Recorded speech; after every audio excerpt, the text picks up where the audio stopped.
Hi everybody, I hope you are doing well. Today we'll talk about how to fix or how to solve the problem of focus app we click on settings.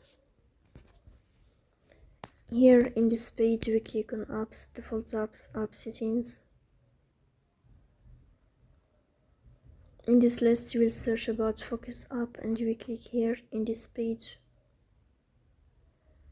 In this window of app info you will click on first app and you will click OK. Here you will enter to the window of storage. Then we click on clear cache. Here you will turn on your airplane mode and you will turn off your airplane mode again to fix that problem. So that's all. Don't forget to support us by like and subscribe. See you next time and thank you for your watching and your attention.